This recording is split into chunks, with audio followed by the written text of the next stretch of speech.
That's my son's car. Call the police. This man is stealing. The voice is a serrated edge in the dark. The barrel of a small silver revolver hangs in the porch light, 10 feet from my 7-year-old. My daughter Maya grips a pink crayon like it's a wand that can banish monsters. The air smells like cut grass, azaleas, and gun oil. I blade my body to keep her behind me. Across the lawn, red and blue lights wash over manicured hedges. "Ma'am, put the weapon down now," a cop shouts through a bullhorn. On my steps stands Karen Whitfield, HOA president of Maple Ridge Estates, hand shaking, aim steady. Her eyes have that cornered animal shine people get right before they do something they can't take back.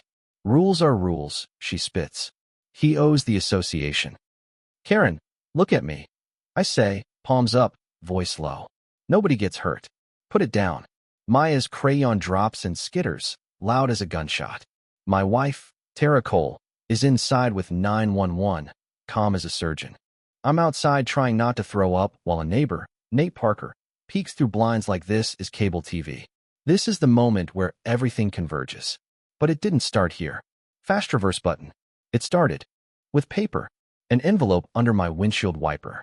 A $50 fine for overnight driveway parking after 11 p.m. My used sedan wasn't leaking oil or up on blocks. It was just mine in my driveway. A week later came a $100 fine for a permanent unapproved structure, the adjustable basketball hoop I'd built for Maya. I counted 6 identical hoops on our street. No tickets there. We'd moved to Maple Ridge Estates for good schools and quiet nights, not to be kneecapped by a bylaws tyrant. We tried polite. Voicemails vanished. Emails disappeared into the void. At the next HOA meeting, Karen Whitfield rapped her gavel and smiled like a parole board.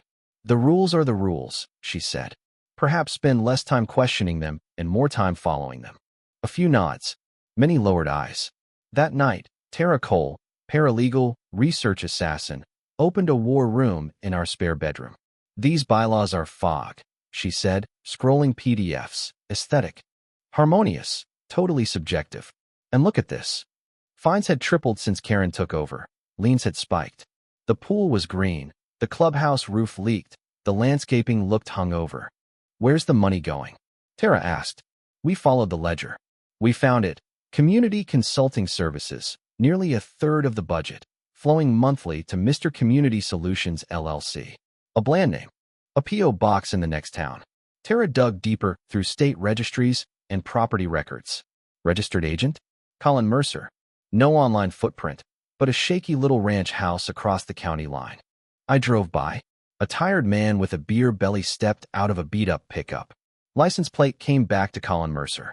Then Tara found a 5-year-old Facebook photo from a family barbecue. Colin grinning with his arm around Karen Whitfield. Captioned, "Cousin Colonel, the consultant, siphoning our dues," was Karen's cousin. We had the pipeline. We needed the kickback. Fear arrived first. One night, our power died, only our house. The breaker had been thrown by hand. When I flipped it back, something hit me hard on the porch, stale beer breath, a fist, silence. We fought in the dark. Until Tara threw open the door, shouting she was calling the cops. The man vaulted the railing and vanished. The responding officer chalked it up to burglary. I knew better. The message had been delivered. We doubled our cameras, driveway, porch, doorbell, breaker box. "If she sends another thug, we'll have his face," Tara said, eyes like steel. But tech alone wouldn't prove embezzlement. We needed a voice from inside. Enter Harold Benton, a retired accountant on the board, quiet, precise, frowning whenever Karen steamrolled votes. I found him in his garage aligning wrenches by size. "Mr. Benton," I said. "I'm Evan Cole. We're neighbors." He stiffened. "I can't talk. There's a rule about." I showed him the flow of dues to Mr. Community Solutions, LLC, and the photo of Karen with Colin Mercer. The color drained from his face. "She's sending people to my house," I said. "Help us stop this." A day later, he called from a blocked number. We met in a coffee shop. His hands shook. He suspected irregularities, but got stonewalled. Tara slid him a tiny recorder. "One-party consent," she said. "You are that party. Press once, let her talk." At the next board meeting, Harold did the bravest small thing I've ever seen. He pressed record and kept his mouth shut. Afterward, in a grocery store parking lot, He handed us the device like it was radioactive. Back home, Tara cleaned the audio. Karen's voice came through crisp as ice. It doesn't matter what they cost us in legal fees. We'll always make it back on the liens. Words are knives when they're evidence. While we prepped the big hit, we fought the morale war. I filed anonymous, by-the-book complaints citing obscure subsections. Karen's prize roses 3 inches in a setback. Her swan mailbox not on the approved list. Either she fined herself, or proved selective enforcement on record. Meanwhile, we deployed psychological warfare with lawn gnomes, Elvis gnomes, yoga gnomes, motorcycle gnomes, parked on friendly lawns with laminated quips. Every drive became a ceramic roast. Petty? Absolutely. Legal? 100%. Effective? You bet. Then we petitioned a special meeting, 10% signatures required. At first, doors closed softly. People feared retaliation. I told a few about the porch attack. Signatures surged. Nate Parker signed big enough to be seen from space. Petition airtight, Karen stalled and then caved. The agenda said financial matters. She thought she'd script it. We brought a projector. The clubhouse overflowed. Karen opened with rules and smugness. Mr. Cole, you have 5 minutes. I won't need 5. Slide 1. Budget pie, 1 red slice. Mr. Community Solutions, LLC. Slide 2. The LLC filing with Colin Mercer circled. Slide 3. Karen with her favorite cousin at a barbecue. Murmurs turned to voices. Karen snapped. This is out of order. I clicked play. Her voice filled the room. We'll always make it back on the liens. A collective gasp. Then her fatal whisper, still hot-mic'd. I'll put so many liens on his house he'll beg me to foreclose. The room detonated. The spell broke. Karen slammed the mic. Chair clattering, and stormed out. I didn't feel triumphant. I felt the cold quiet you get before a storm you can smell, but not see. That night, we washed our feeds. Near midnight, Karen Whitfield floated into frame at the end of our street, slow, deliberate. She paused at our driveway, then walked toward our door with something metallic catching moonlight. Tara, I said. She has a gun. Tara relayed it to 911. 3 soft knocks. Upstairs.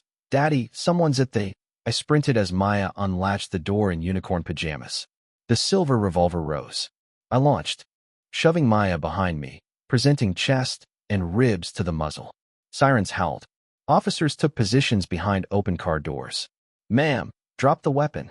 Rules are rules, Karen hissed, eyes on me. Then on the small person trembling behind my leg. Not tonight, I said. Tonight. The rule is don't point guns at children. Her hand wavered. A female officer, Officer Lena Park, edged closer. Voice a soft, lethal whisper. Karen, I'm a mom. I see a kid on a porch. Put it down. The gun dipped, then jerked up. The takedown was fast and hard, metal clattering, cuffs clicking. Tara passed the lead detective a USB. Multiple angles, sync time code, untouched, she said. He looked at us differently after that. The machine of justice is slow, but when you feed it clean evidence, it grinds true. The DA, Assistant District Attorney Rebecca Sloan, watched the arc from fine number 1 to felony #final, eyes narrowing. I've seen HOA messes, she said. This isn't a mess. It's a criminal enterprise. Charges stacked, fraud, theft by deception, extortion, assault with a deadly weapon, brandishing in front of a minor, witness intimidation. At arraignment, Karen sashayed down the hallway with her attorney like she still owned the clubhouse. She leaned toward me and hissed. This is my town, my judges. Your little girl will have nightmares forever. ADA Sloan was standing 3 feet away. Bail revoked on the spot. Karen went back in cuffs, this time from a marble corridor, not my porch. Trial wasn't cinematic. It was surgical. Forensic accountants traced dues to Mr. Community Solutions, LLC, and out again. Harold Benton testified, trembling, then steady. The jury listened to Karen's own voice about liens as revenue. And then the videos, the moonlit approach, the doorbell angle with the 3 small knocks, the porch light close-up of a revolver rising toward a child. Some jurors looked away. None of them looked at Karen. They were out less than an hour. Guilty on all counts. Sentencing came with the weight the law reserves for people who hide greed behind governance. Consecutive time. Restitution. A receiver appointed. Lifetime firearms ban. Permanent injunction. The judge's last words were colder than any neighbor email. You turned community into commerce and fear into policy. Not anymore. Things changed fast. The remaining board resigned. We elected Harold Benton president and hired an independent auditor. The new bylaws fit on a page, in plain English. Every dollar posted online. The pool turned honest blue. The clubhouse got a roof. Fines became rare and boring. People stayed on sidewalks to talk instead of to whisper. The gnomes retired with honor. At home, the cameras stayed, but as reassurance, not shields. Maya's nightmares faded. One warm evening I found her at the hoop that once broke the rules, sinking shot after shot. Did you see that, Daddy? Money, I said, grinning.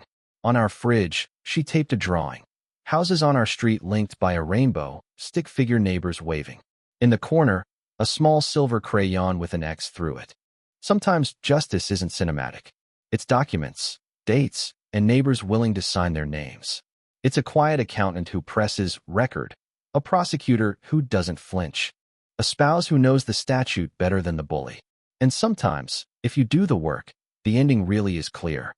Karen Whitfield sleeps in a concrete box now. Maple Ridge Estates sleeps again. And on my porch, under the same light where fear once stood, a pink crayon rolls in a circle, harmless as plastic, until my daughter picks it up and draws a sun.